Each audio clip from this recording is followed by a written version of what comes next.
Leadership language number 4 is called duck hunting. Duck hunting. And so, in many ways, what you realize is if you've ever gone hunting of any sort, you don't need to shoot all the ducks to have had a successful hunt. In fact, in normal occasion, you have these ducks flying over in a V or they're coming into land, and you hope to get one per flyover, one, maybe two, because it's hard to hit a duck. But you celebrate and rejoice every time you get one. In fact, they have creel limits where you can't get but a certain number per day per hunter. And so the whole idea there is to not get all the ducks in some ways in duck hunting. But the leadership principle is that as you think through whether or not an event or an exercise was successful, instead of looking at all the ones you didn't get, one of the key important realities is you focus on the ones you did get. Now, obviously, there's going to be some other leadership principles that are the caveats or the opposite sides of this.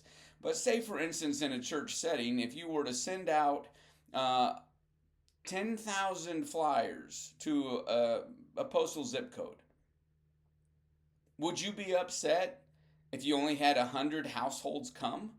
You'd be like, that's crazy. We sent out 10,000 of these things.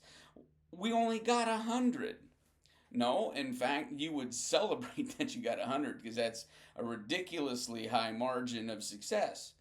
The reality is that the successful event is based upon who you get, not upon the droves of people that you didn't get.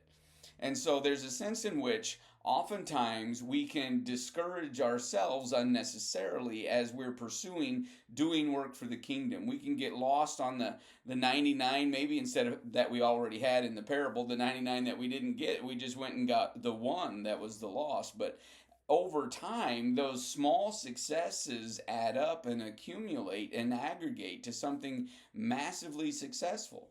Now, to a certain extent, every single organization and every single church has a certain loss per year of individuals because some move away, some fall away, some get upset with somebody in the church. And so let's just say if you lose 2 to 3% of your congregation every single year for a variety of reasons, if you don't gain 2 to 3%, then you don't even stay at the same size. So the duck hunting principle is not saying that you should be happy you're shrinking slowly.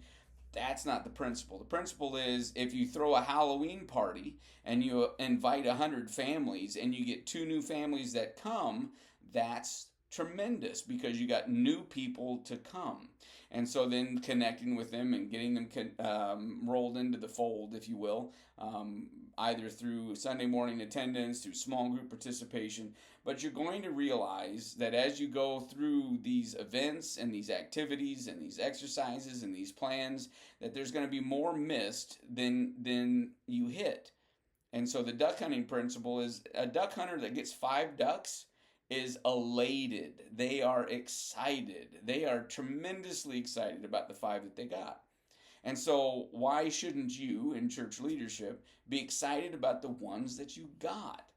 Now, obviously there's going to be the other side of this. If what you're doing is, well, it's all worth it to get one, and so you expend a tremendous amount of resources to just get one, and that's all you ever get, and so you're 3% loss per year and you're only gaining 1%, say, over the course of the year, you stack that up over the years, and of course you're closing the doors of your church. So obviously there are limits to this, but the principle is be excited about the ones you get, because the duck hunting principle says you don't have to shoot all the ducks to have had a good hunt.